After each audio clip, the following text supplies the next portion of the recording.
Welcome back to another episode of the IFC's Individuation podcast. I am your MC, as always, Dr. Lahab Al-Samarrai. With me today, as always, the Chain Gang here, Dr. Eric Tomlinson and the true Chain Gang state, actually, and Dr. Lisa Hong, who's with us in Seattle, somewhere in Seattle.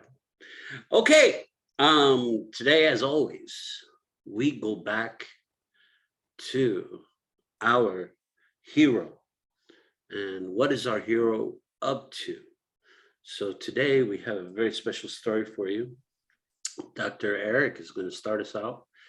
And then Dr. Lisa is going to take us to the end of the line. And then we will have our usual conversation about the story. So enjoy today's story. Dr. Eric. Yes, sir. This is an Inuit fairy tale. Kagsagsuk strikingly portrays the transformation of the hero by beating. There once was a poor orphan boy who lived among a lot of uncharitable men. His name was Kagsagsuk, and his foster mother was a miserable old woman. These poor people had a wretched little shed adjoining the house passage, and they were not allowed to enter the main room. Kagsagsuk did not even venture to enter the shed, but lay in the passage, seeking to warm himself among the dogs. In the morning, when the men were rousing their sledge dogs with their whips, they often hit the poor boy as well as the dogs. He would then cry out, "Na-ah, na-ah," mocking himself in imitating the dogs. When the men were feasting upon various frozen dishes, such as the hide of the walrus and frozen meat, the little Kagsagsuk used to peep over the threshold, and sometimes the men lifted him up above it, but only by putting their fingers into his nostrils. These enlarged accordingly, but otherwise he did not grow at all. They would give the poor wretch frozen meat without allowing him a knife to cut it with, saying his teeth might do instead. And sometimes they pulled out a couple of teeth, complaining of his eating too much. His poor foster mother procured him boots and a small beard spear in order to enable him to go outside the house and play with the other children. But they would turn him over and roll him in the snow, filling his clothes with it and treating him most cruelly in various ways. The girls sometimes covered him all over with filth. Thus the little boy was always tormented and mocked, and did not grow except about the nostrils. At length, he ventured out among the mountains by himself, choosing solitary places and meditating how to get strength. His foster mother had taught him how to manage this. Once, standing between two high mountains, he called out, "Lord of strength, come forth. Lord of strength, come to me." A large animal now appeared in the shape of an amarok, a fabulous animal, originally a wolf. And Kagsagsuk got very terrified, and he was on the point of taking to his heels. But the beast soon overtook him, and twisting its tail around his body, threw him down. Totally unable to rise, he heard the while a rustling sound and saw a number of seal bones, like small toys, falling from his own body. The amarok now said, "It is because of these bones that thy growth has been stopped." Again, it wound its tail round the boy, and again they fell down. But the little bones were fewer this time, and when the beast threw him down the third time, the last bones fell off. The fourth time he did not quite fall, and at the fifth he did not fall at all, but jumped along the ground. The Amarok now said, "If it be thy wish to become strong and vigorous, thou mayest come every day to me." On his way home, Kagsagsuk felt much lighter and could even run home, meanwhile kicking and striking the stones on his way. Approaching the house, the girls who nursed the babies met him and shouted, "Kagsagsuk is coming. Let us pelt him with mud." And the boys beat him and tormented him as before, but he made no opposition and followed his old habits. He went to sleep among the dogs. Afterwards, he met the Amarok every day and always underwent the same process. The boy felt stronger every day, and on his way home, he kicked the very rocks and, rolling himself on the ground, made the stones fly about him. At last, the beast was not able to overthrow him, and then it spoke. "Now that will do. Human beings will not be able to conquer thee anymore. Still, thou hadst better stick to thy old habits. When winter sets in and the sea is frozen, then is thy time to show thyself. 3 great bears will appear, and they shall be killed by thy hand."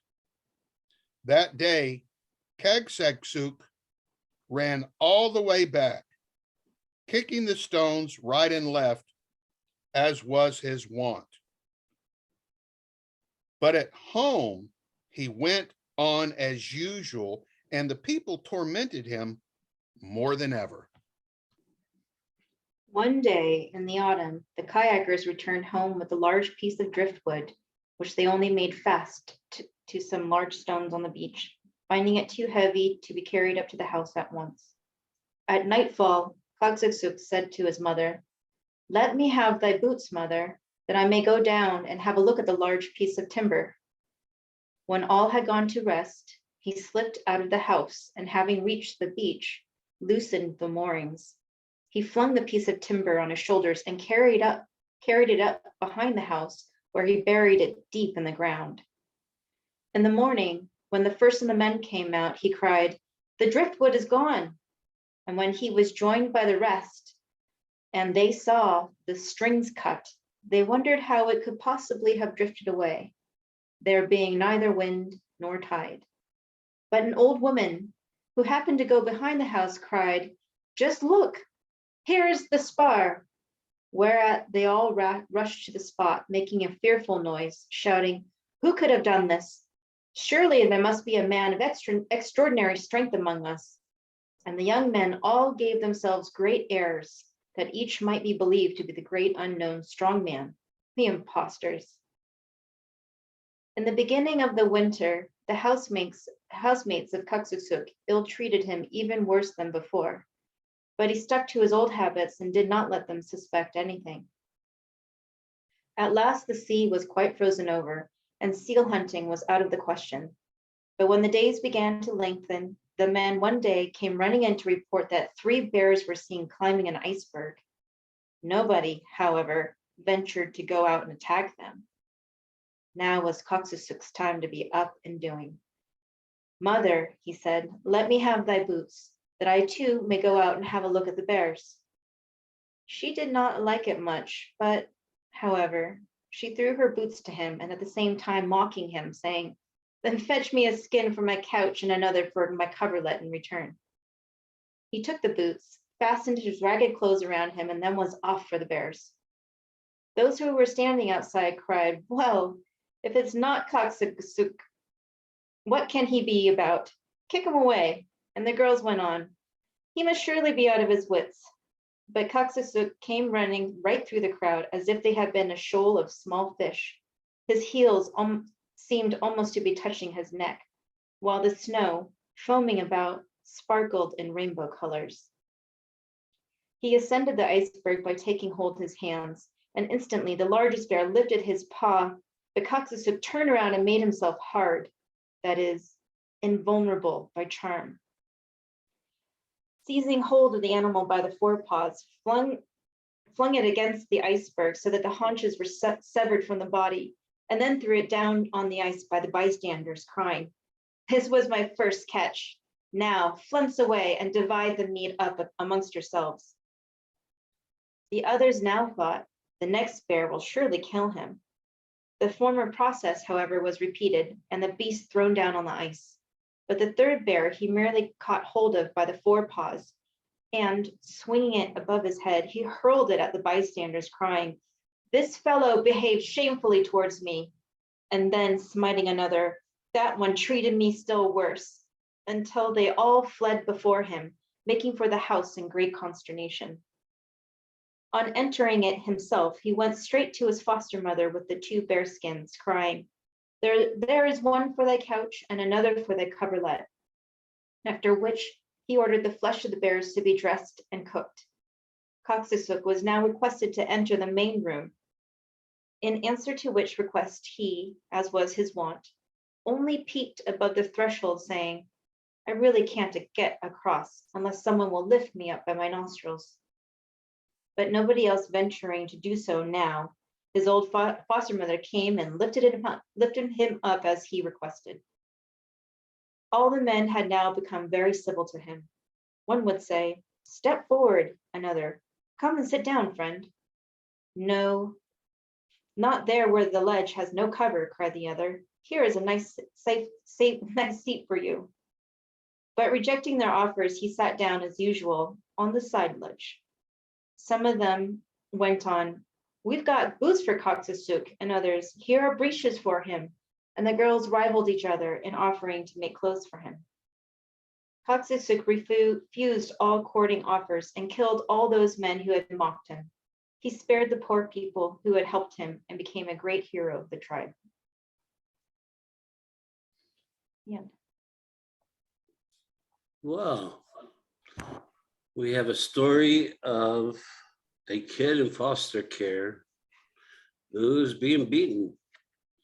It sounds like a story from today, Yes, it does. unfortunately. So what does the story about trauma tell us? What does it tell us about healing? What does it tell us about initiation? What does it tell us about cruelty? And what does it tell us about survival?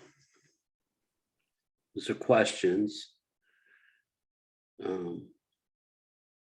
that we're going to pose to Von Franz. So in this story, Kagsagsuk meets Amorok.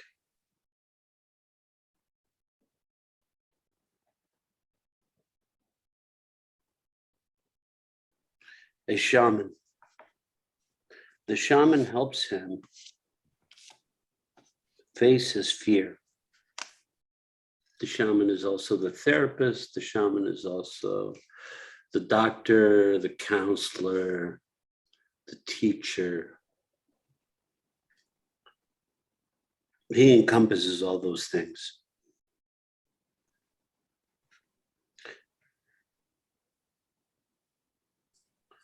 So the first part of the story, Kagsagsuk is going through ritual beatings by the people who care for him. And it starts out, there was once a poor orphan boy who lived among a lot of charitable men. It's telling the story of today as well as yesterday. The people who could help that do not help. The people that have wealth that do not help. The people of means who do not help. And the people who see and do not help. That's what we're talking about.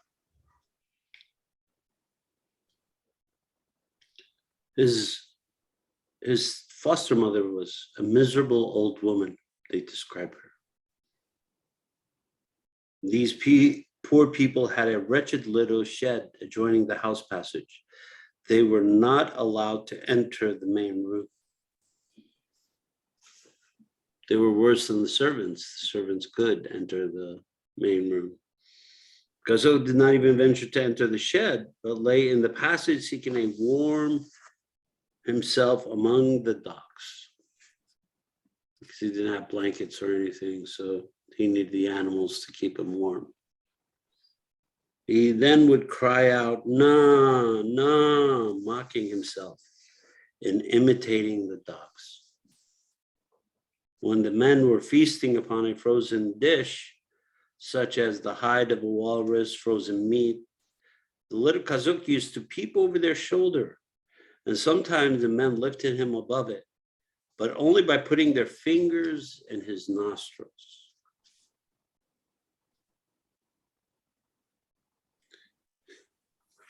We have a foster mother who takes care of him, but she is in bad shape also, but she has empathy. And so she's trying to take care of this child who basically nobody cares about.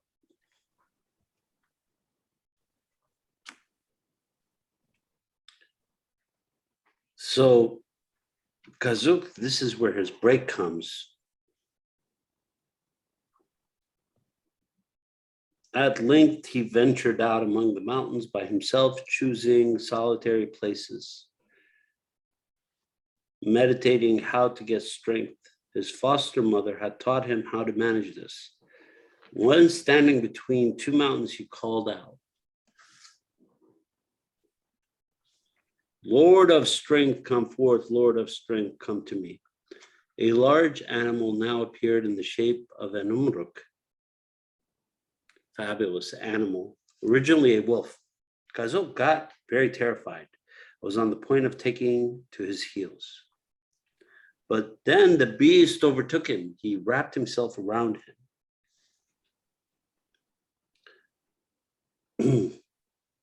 But the beast soon overtook him and twisting his tail around his body, threw him down. Totally unable to rise, he heard the while a rustling sound and saw a number of seal bones like small toys falling from its own body. The Amuruk now said, "It is because of these bones thy growth has been stopped." Again, it wound its tail around the boy, and again they fell down. But the little boxes were fewer this time. When the best beast threw him down the third time, the last bones fell off.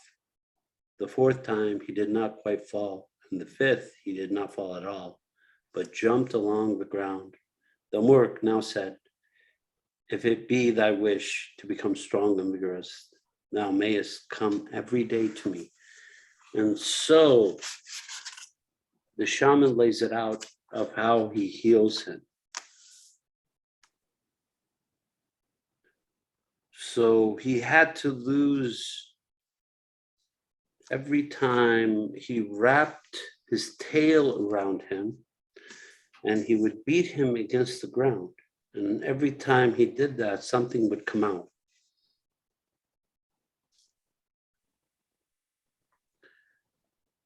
What came out is what was holding him back. The poison that kept him from moving forward. And this is a symbolic story, but in a lot of ways, mythological stories are based on human experience. And the shaman helping this child overcome his fear. And then he helps him overcome what nature did not provide for him in the form of parents to protect him. So nature comes in the form of a wolf, a sacred animal that's been morphed into a wolf because it's a shaman, it's a magician. And the magician transforms the boy into a strong young man who could take care of himself and is able to feed his mother, the foster mom who takes care of him. And so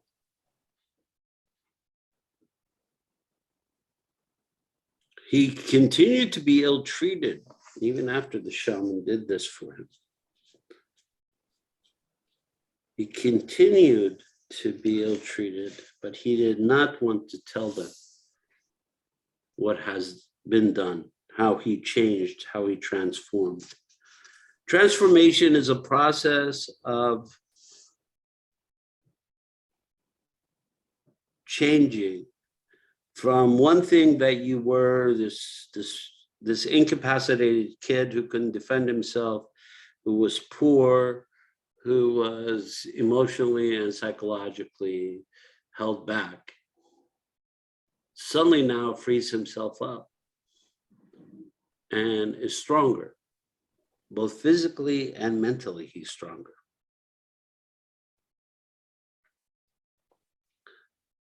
Knowing what has been done to him, he continues to hold himself. Whereas with the half, she says, this is from Franz on page 59, his initial state of poverty was portrayed as an incompleteness. With Kagsagsuk, it is attributed to a remarkable origin. The hero is full of bones, and these evidently have prevented him from growing. These bones are organic elements that are not connected to the rest of his body. Psychologically, she says, they mean inherited psychic components, inherited possibilities that are difficult or impossible to combine in a single coherent personality.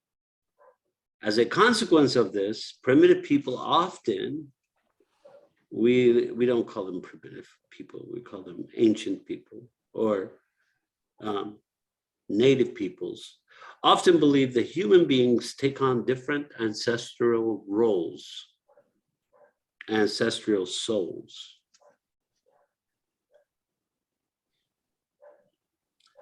An inner core personality, she says, represented here by the hero, must first be built up from these different elements.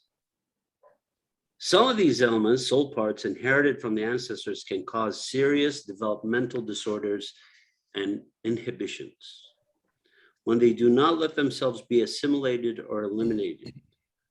Kagsagsuk's growth remains regressed, and therefore until the Lord of Strength, the totem ancestor himself, wraps himself around the boy and concentrates him where the unneeded soul parts fall off.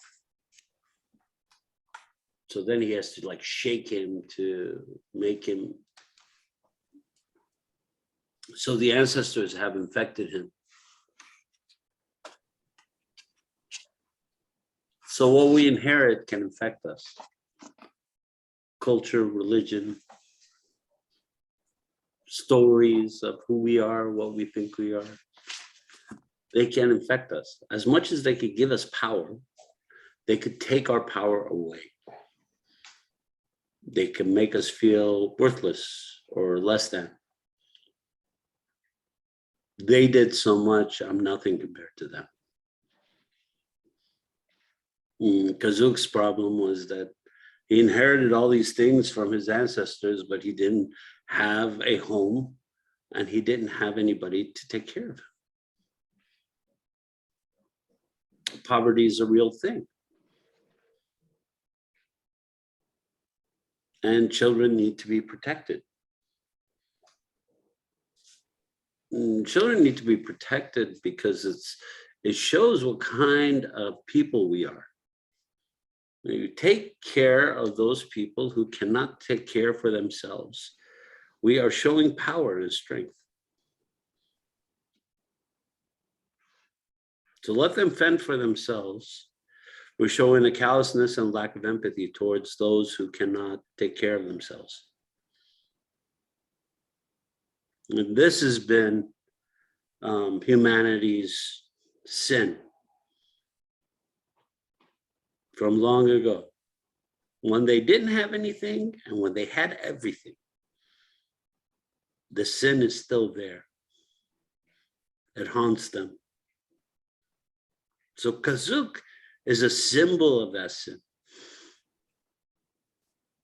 He's a symbol of humanity's sin, of man's sin in particular, because the story is very precise. It says there were a lot of charitable men around him, but they weren't charitable to him. They were around him. He didn't exist in that world.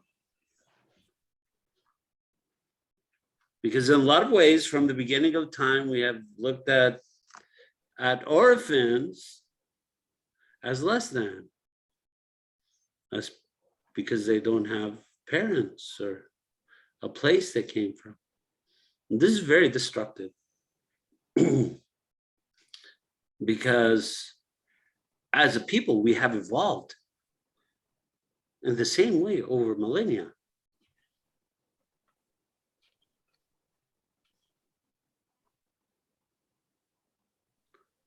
We have to learn how to develop and how to look at people who don't have what we have in a different way or in the same way, to look at them as people and stop looking at them as less than throwaways. What are your thoughts, Dr. Eric, Dr. Lisa? Any thoughts on? Yeah, I had several thoughts that struck me with this story as we were reading it. First, that the charitable men, as you've already alluded to, doesn't necessarily mean that they're good men. We all know that many Or charitable. Many people, as we know, in positions of power and wealth, are some of the most quote unquote charitable people on the planet in terms of what they give. But we all know that you can be a social sociopath and be charitable. The second thing that struck me was his resilience. There's always been a big question, is resilience something that is genetic? And I tend to think it has a strong genetic component, because you and I both have worked with many children who have gone through very similar circumstances, and some are just much more resilient than others. This kid was resilient. He went through a lot and was still able to, in some respects, keep moving forward, to the point where he eventually became more fearless than the other men. He was willing to fight these 3 polar bears that they weren't even willing to fight. Ooh. The last thing that struck me is the seal bones, because I was thinking, okay, seals are the Inuits, especially in past history, was their #1 food source. It was also the polar bear's #1 food source. So they were opponents to one another. They were in competition with one another to get seals. Now, you and I, again, we've worked with so many super deprived children. We also know that it's very easy for these individuals to have one thing done for them, and then they idolize their abusers. And here it is. I think that the shaman was, because he was still being fed seal meat, and it would be very easy, would have been very easy for him to still view his abusers and idolize them, as many abused people do. And yet the shaman beat all remnants of that seal out of him, of those seals that he had been feeding on out of him, I think, to help him recognize that, yeah, they gave me something to eat, but that doesn't mean they cared about me. That doesn't mean they were good to me. And I think that I think that's a small component. I think what you described is probably a bigger piece of the pie, but I think this is a little piece of the pie. Mm. I'd like your thoughts and Lisa's thoughts on that idea. Lisa? I was also remarking same thing as what you're saying, is the desire to seek a healthier environment for self, the desire to see a better world environment for itself, and the willingness to take great risks by venturing out alone into the forest or into the tundra by himself. That desire is what enabled him to meet his spirit guide, the shaman. And that despite all of everything of how people taught him that where he should be, or forced him into submission and told him that's all he's worth, he knew better. And he knew that things could be different for him. Yeah, that was remarkable. I like that, Lisa.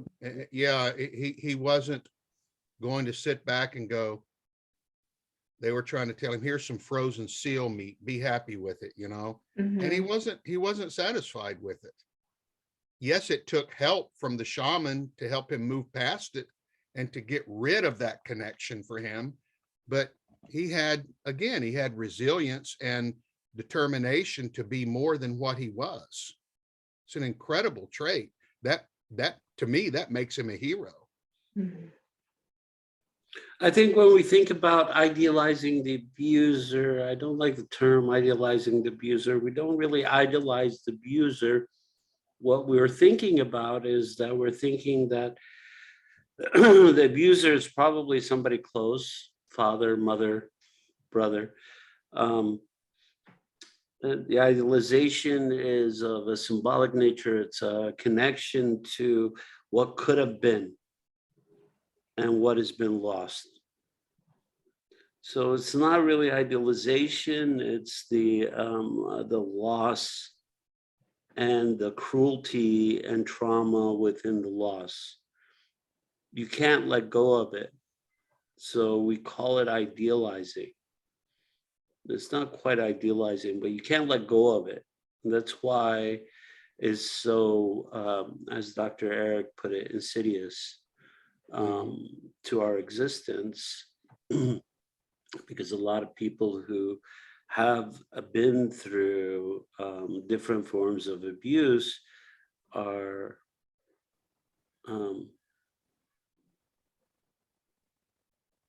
damaged in that way. That connection is the most damaging aspect of the relationship. Whether they are able to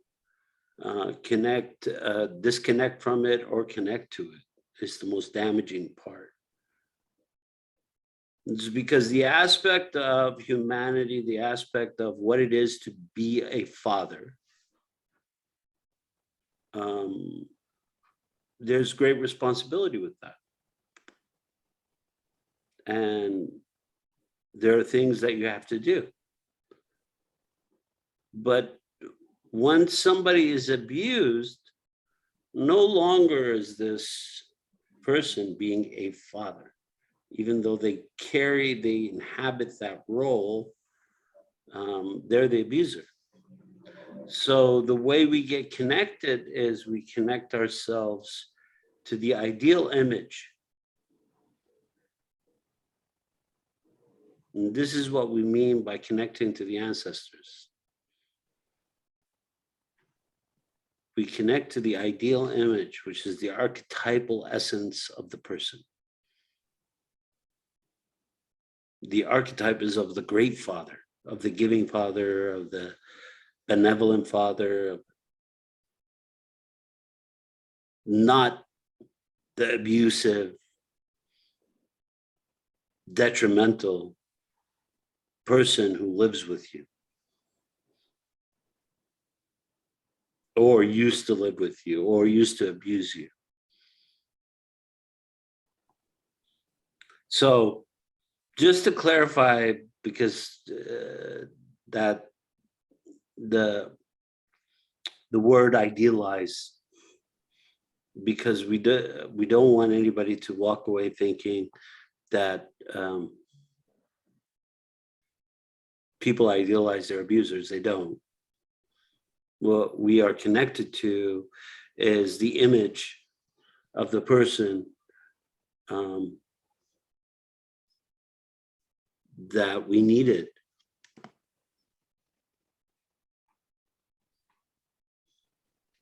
Well, I couldn't agree more with that. I mean, and I'm glad that you added some further clarification, because of course, it's not a true idealization. Of course, they're responding to the abuse. Is responding to exactly what you said, to what they really wanted, to a symbol, to an archetype.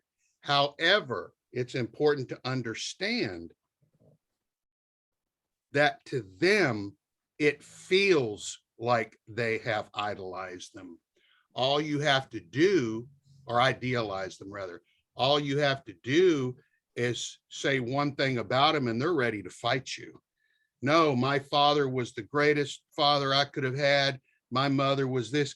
So yes, it's not based on reality, but it is, in the very early parts of treatment especially, it is something that they do feel, even though it's erroneous. That's all I don't think I don't think what they feel is erroneous. I think it's we're talking about two different things. I think one thing we're talking about is kids in treatment who have been taken away forcefully by the state from their parents for abuse. So I think we need to clarify that in terms of what we're talking about. Those who have been taken away by the state, even if they were abused, and usually in most cases it was horrendous abuse, have a sense, have a fantasy state of what they used to experience. It's a rationale for loss. I had this great life, I had these great parents, and the state took me away from them. And we had several instances of that. And I think this fantasy that these people were great is the archetypal fantasy. And that's what I was referring to as what was erroneous. It's not true. They feel that way, but it's not a true reality. They really aren't these idealized people that they. It's a true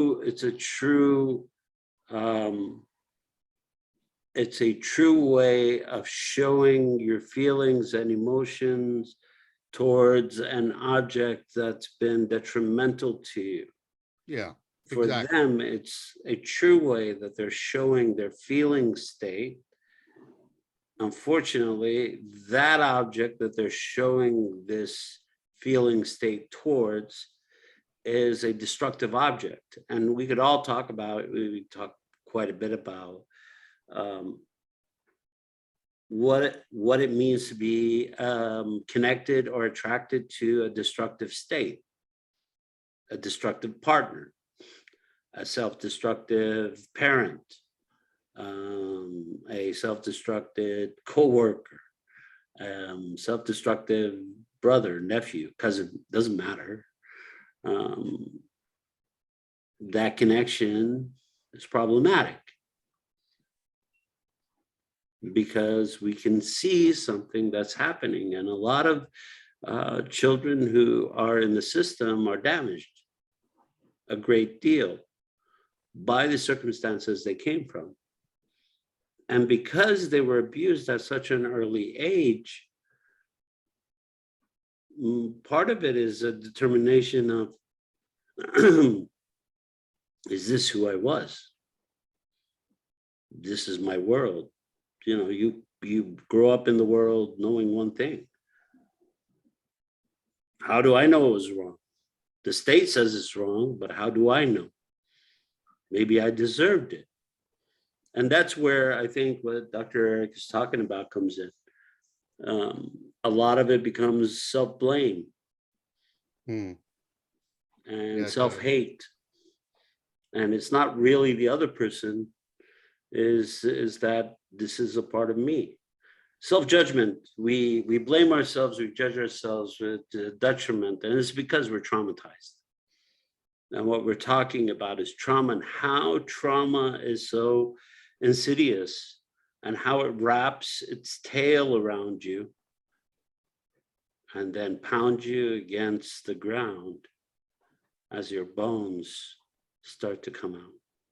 Hmm. Because that's what trauma Yes. does. Yeah. Lisa? I think that brings up a really good point of what Marie von Franz was saying in this statement. That was the most remarkable to me, was what you read, where she stated some of these elements, the soul parts, the bones, inherited from the ancestors, can cause serious developmental disorders and inhibitions when they do not let themselves be either assimilated or eliminated to move towards integration. So this is an important story to share, so that people can recognize that some bones need to be shed. Yeah. We We need to shed a lot of things over time that have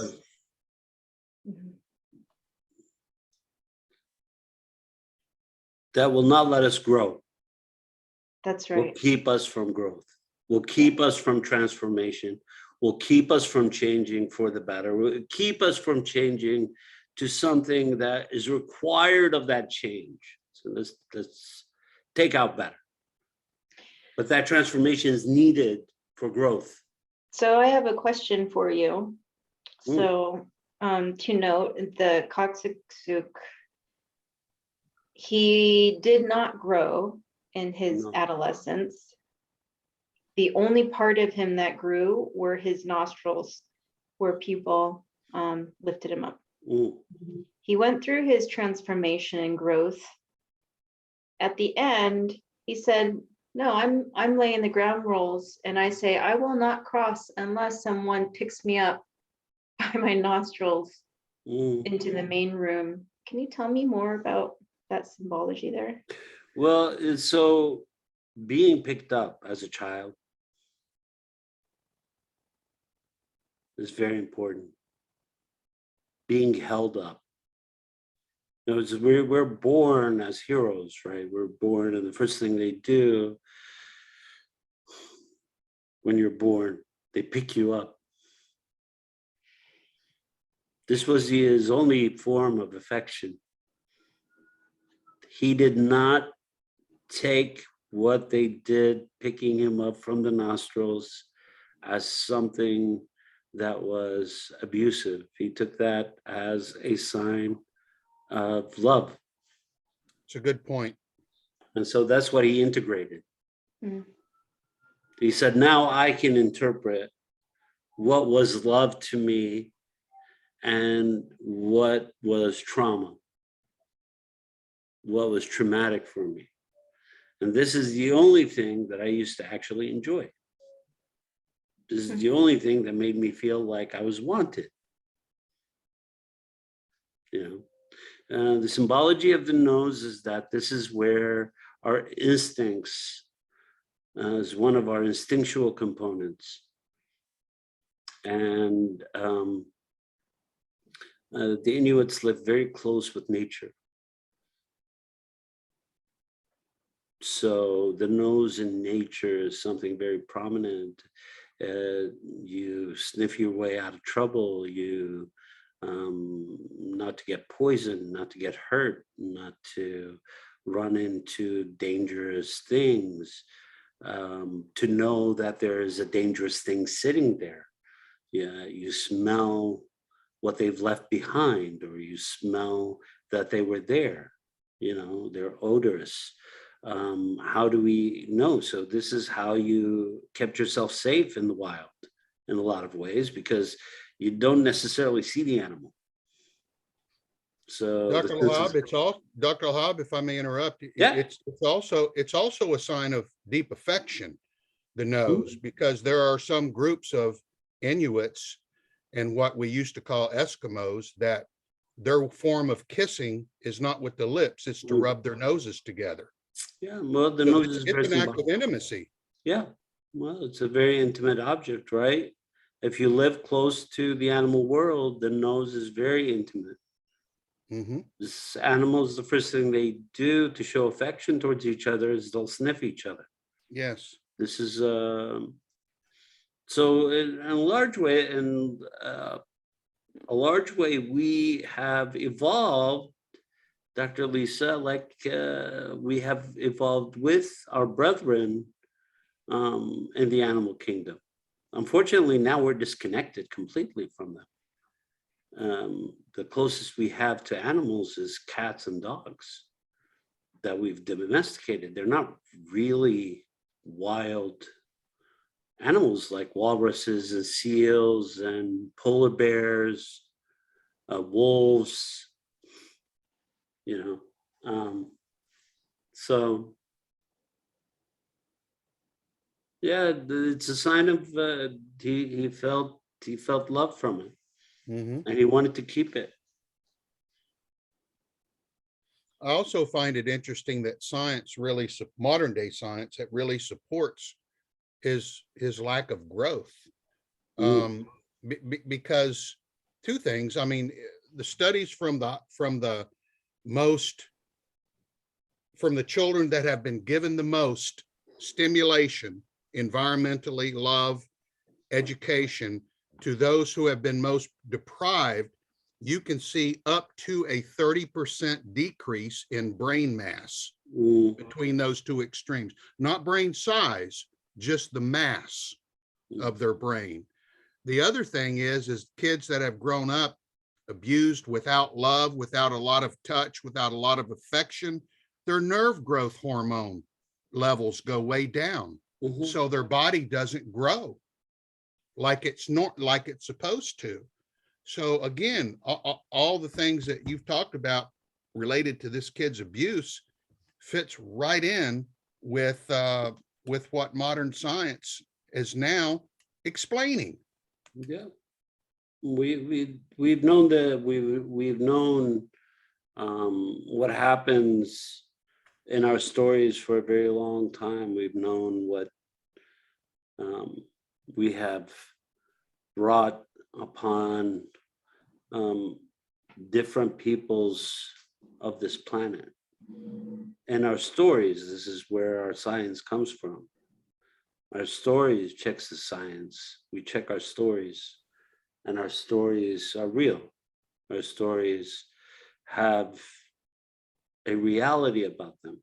What Dr. Eric is saying is we have discovered this scientifically now.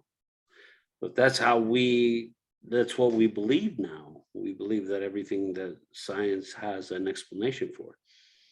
But in the past, their stories are what their science was.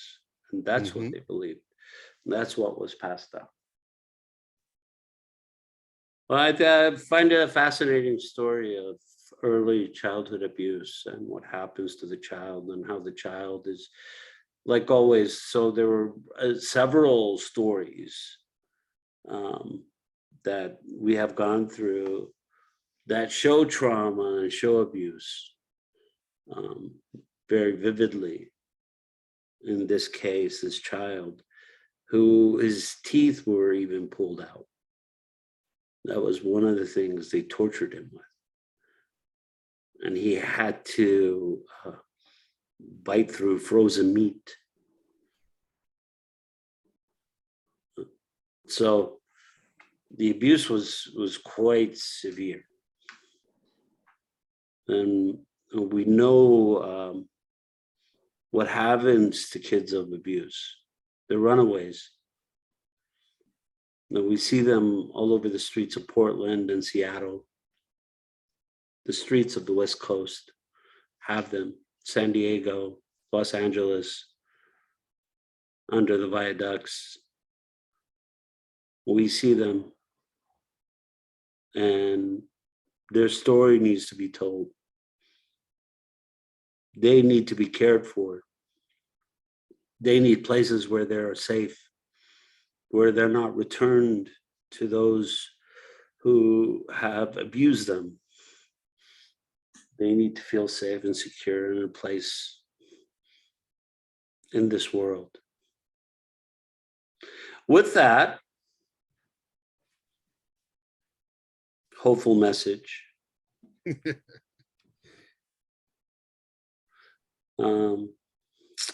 and to our listeners, we want you to remember them, remember their faces when you see them. Talk to them, offer some help. Anything you could do, whether it's buying them food, whether it's giving them information about a place to sleep, or to get some clean clothes, some hygiene, taking care of simple things. People know places in society that you can, these kids can get some care. It would be helpful. Glad you said that, Dr. Lahab. With that, we will be back next week. This is the IFC's Individuation podcast. I'm Dr. Lahab Al-Samarrai, and I am not afraid. I am not afraid. And nor am I. We are not afraid, and we are the Institute for Conflict. And we will see you next week. Back to the hero's story.